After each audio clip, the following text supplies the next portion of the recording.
Your money should serve you and your goals, not the other way around.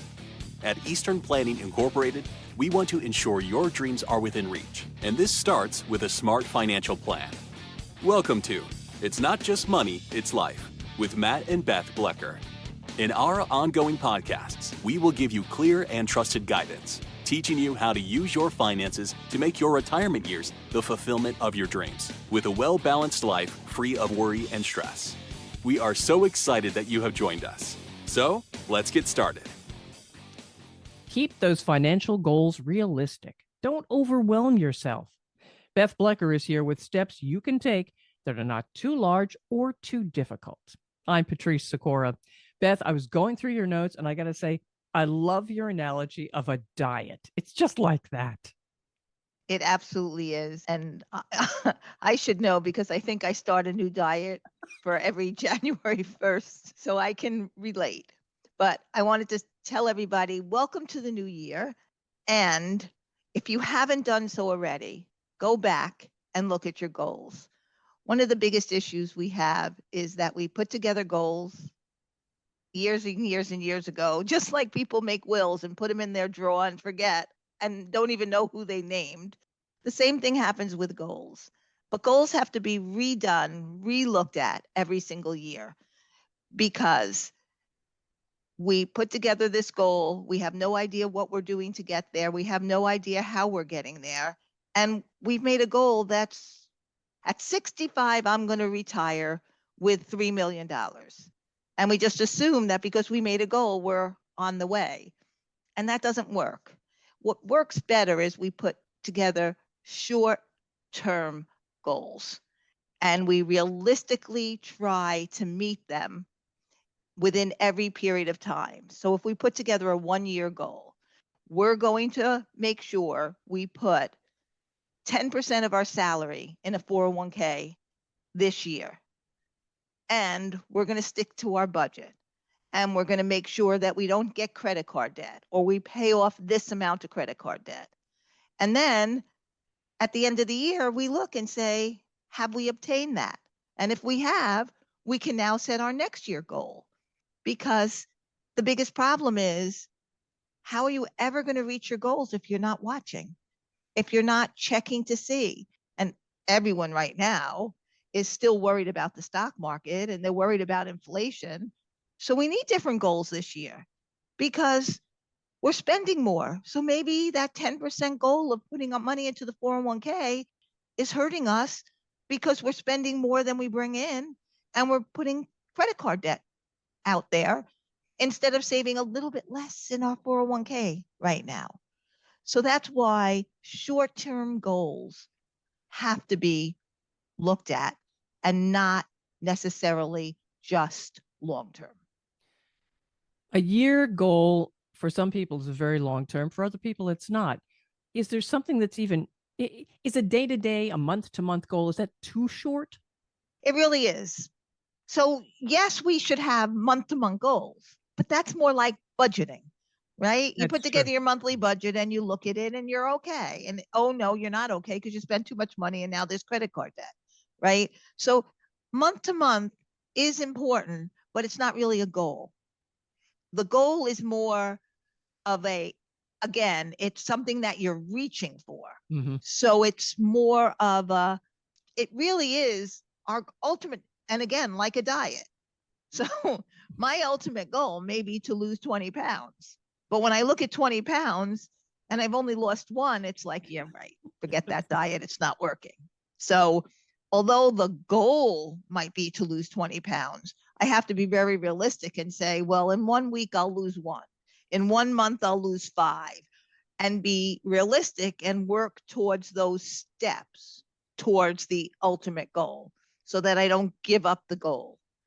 And so that's the problem. If I say to myself, when I retire, I want $3 million and I only have $250,000 now, it's going to look like, oh my God, I'm never going to get there. I'm never going to retire. And it's almost like, forget it. Especially if you have things in there like college education, weddings, vacations. Right. Exactly. And those are part of your full goal. And those are more And even though you say day to day, month to month, those are short-term goals, usually. Maybe if you're talking about college when you just have a baby and we're talking 18 years from now, that's a little bit longer, right? But as the child's getting to be 16 and you say, how am I getting towards that college? That's starting to panic. That's why those short-term goals are so important. Inside of college, if you do have a young child and you're putting together all your goals, you want to incorporate that if you plan on helping your child go through college. I know some people that say, nobody helped me pay for college. As soon as I get them to 18, they'll figure it out, right? But if your goal is that you want to pay for your child's college, then you need those short-term goals. I'm going to open up a 529 plan. I'm going to put $25 a week in that 529 plan. And you're going to keep doing that. And then after the year, you're going to look at that 529 plan and you're going to say, oh, this is good. It's working well. Or, oh no, $25 is not going to make it. I better get that up to $100. So that's why you can put together that goal and you can say, well, this is what I'm going to do, but you have to look to see if it's working. And if it's not working, right, then you have to adjust accordingly. And you mentioned too, many people will make a will, put it in a drawer and forget about it. Absolutely. But that goal is something you really have to keep checking that. Look at your beneficiary issues. If you don't, talk to me about. And we've talked about that in prior podcasts, estate planning and the Secure Act. You put together that will, you put together those beneficiary designations, and the government comes in and changes the law, and everything you've written maybe doesn't work so well right now. Mm-hmm. So you have to adjust. So again, long-term goals are great, but you must look at them continuously to make sure you're on track and life hasn't happened. Laws haven't changed. There's so many stories out there. There was one story I constantly think about where there was a husband and wife. They did not have children. The wife was a teacher and the husband had his own business. So they worked really hard at saving as much money as they could in the wife's 403B. They call it TDA, 403B, but they saved the most money there. And he ran his business and he didn't save as much money. And she accumulated well over $1 million in her TDA. And yes, she had a pension, but in the state she was in, the pension was okay, not great. But the money she saved in her TDA was wonderful. And unfortunately, very unfortunately, she died right when they just were retiring. And this unfortunately does happen. And so he tried to get everything together and he worked on getting it all together. And he went to the administration for the TDA and he gave the death certificate and he said, what do I do now? And they said, well, you don't do anything. She left this money to her mother. Well, her mother had died many years ago, but then it had to go into her mother's estate. And her mother's estate left everything to her and her sister. And she died. So her sister now inherited his TDA. Why? Either she failed to change her beneficiary designation, or somehow, and it happens, they misplaced it and they went back to the older one, the original one. Things happen. You don't know. Goodness. And over $1 million went to his sister-in-law, who very happily took that money. I'm sure. Yes. And yes, he had her pension, and yes, he had his Social Security, but $1 million gone. Wow. Have you seen other stories like this? Yes, but sometimes it's because of mistakes. So there was another father who they lost their mother. He had 3 children, and he had a retirement plan. And he put his retirement plan in an annuity. And like most people, he left it to the advisor to help him fill out the forms. And somehow he didn't state accurately, or it was not somebody who knew what they were doing. Sometimes that happens. And there was primary beneficiary, contingent beneficiary. And under primary beneficiary, it had 2 lines. And then it had 2 lines under contingent beneficiary. Mm-hmm. So he had 3 daughters. So he wrote 1, 2, 3. The third went into the contingent beneficiary. He dies. What happens? The 2 older daughters inherited the annuity, and the younger daughter didn't. She was the contingent beneficiary. If one of the older daughters died first, she would have inherited the annuity. Now, in this case, it was their siblings. And in this case, they wanted their sister to get the money. But now we have another problem. In order to get the sister her share, they had to take it out of the annuity and pay the tax on it and give it to the sister after tax. And they had to pay tax on it at their tax bracket, not the father's tax bracket. And so in essence, what were they going to do? Were they going to give the sister less money, but after tax money? Which is what we ultimately decided to do, because they would, when they took their money out, they would have to pay the tax on it as well. But again, it was so complicated, because in setting your goals, you always have to do a review of prior. The beginning of the year is not just to set new goals, but to look at what you've already done and to make sure it's still good. We talked about wills. A lot of times, you take a will, you put it in a drawer, you put it in your vault, and you say, good, I'm never going to look at that again. And many people don't even want to make the will because they feel like, oh my God, I make a will and I'm going to die, right? So it was a big deal for them to make that will to begin with. So many people who come to me for financial planning come to me as they get older, getting towards retirement, just about to retire.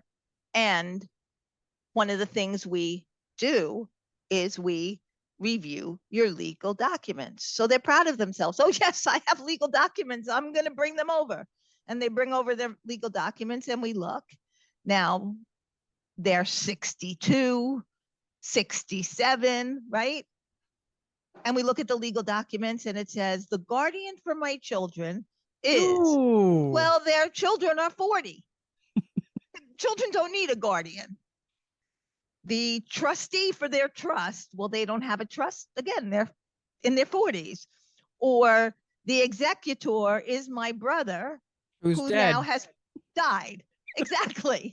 So again, it's setting goals, but it's also reviewing. One of the most important things is not just looking new, but going back and reviewing. So in the beginning of the year, my recommendation to everybody, before you just set your new goals, is go back and review.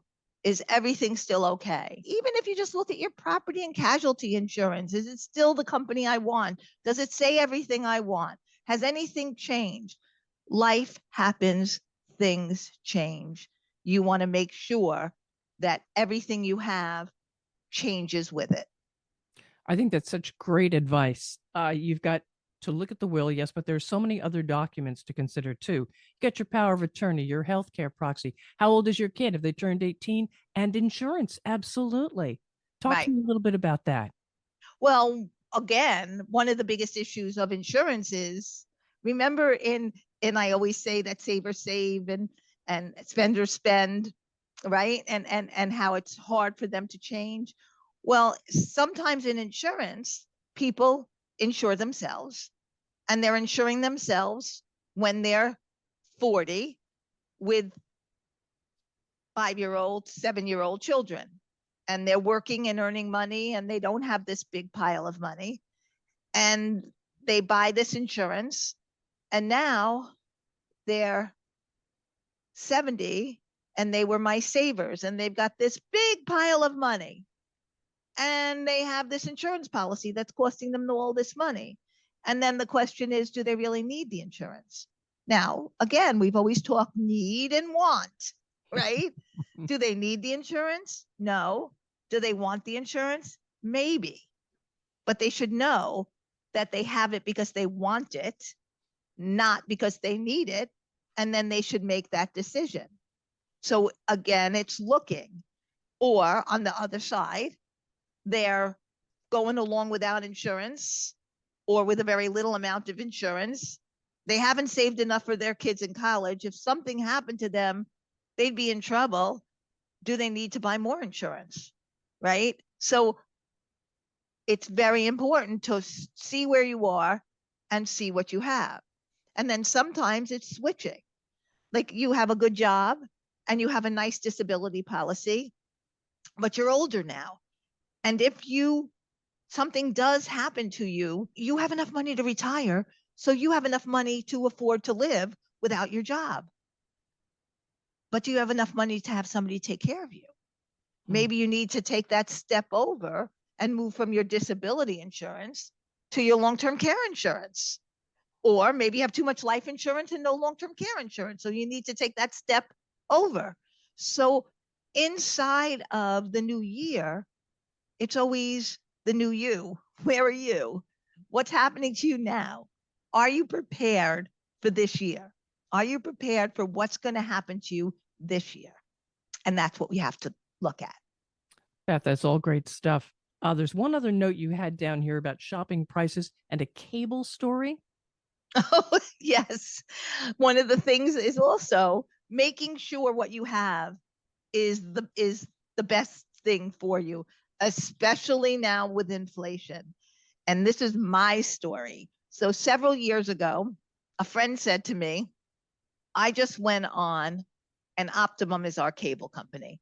I just went on Optimum and I got this deal you can't imagine, 3 months free, HBO, all these things. And she was paying like this number, so much less than my number. And I'm going, whoa, I want that deal too. So I called up Optimum and I said, I heard about this great deal. How do I get it? And they said, well, you can't get it. And I said, what do you mean I can't get it? I want this deal. And they said, well, that's a new customer deal. And I said, a new customer deal? What about me? I'm your customer. And they said, well, no, only for new customers. So I said, so if I say no Optimum, turn me off, I get rid of Optimum, and in 3 months I come back and I say, hi, Optimum, I'm a new customer. Will you give me the deal? They said, no, it has to be a year. Oh, I have to be gone for a year.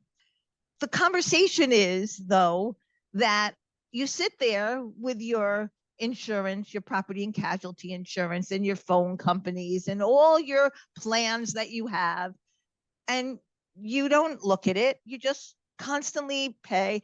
For me, I mean, I don't even know I'm paying because it just comes out of my account every month.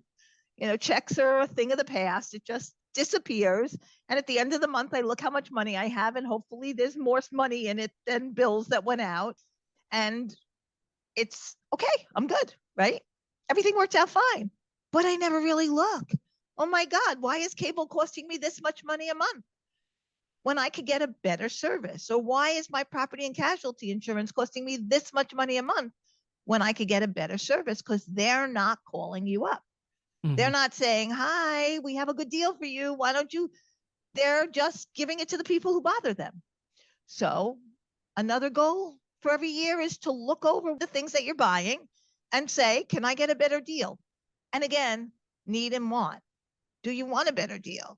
So with property and casualty insurance, you have a company you've been in there a long time. They've been very good to you, and maybe you can get a cheaper company, but you're okay. You'll pay the little extra because you're getting the service you want, but maybe you're not. And so another good thing to do at the beginning of the year is just to take a look and say, am I paying for things that I'm getting the service I want, or can I do better? And again, inflation, can I do better is a good thing to ask in this environment. Yeah, definitely. Definitely. So much good stuff, Beth. How can listeners reach you if they want to have their minds tweaked a little bit and get pushed a little bit? Absolutely. Thank you for asking. So you can always go on our website, easternplanning.com, and we try to put a lot of information on there and give you a lot of good stuff to read. But sometimes you really want more than just reading information. Sometimes you want to find out, am I doing the right thing? Am I going in the right direction? And you want to come in and talk to somebody. So you can give me a call at 845-627-8300, and you can ask for a complimentary consultation. And we'd be happy to look at where you are, what you're doing, and if you're on the right track. And we'd be happy to tell you, yes, you're on the right track, or nope, maybe you should make some changes. And then you could decide, do you want to make those changes with us or with somebody else? And we'd be happy to give you that information. And one of the goals you can set would be to follow this podcast so you know when a new one is ready for you in the new year or even whenever, but just follow it and you'll know when that's going to be there. Yep. And also share it with others. Remember, it's not just your money, it's your life. And thanks for being with us. Thank you for listening to the It's Not Just Money, It's Life podcast. Click the subscribe button below to be notified when new episodes become available. The information covered and posted represents the views and opinions of the guest and does not necessarily represent the views or opinions of Eastern Planning Incorporated. The content has been made available for informational and educational purposes only. The content is not intended to be a substitute for professional investing advice. Always seek the advice of your financial advisor or other qualified financial service provider with any questions you may have regarding your investment planning. Securities and advisory services offered through Royal Alliance Associates, Incorporated, RAA, member FINRA, SIPC. RAA is separately owned, and other entities and/or marketing names, products, or services referenced here are independent of RAA.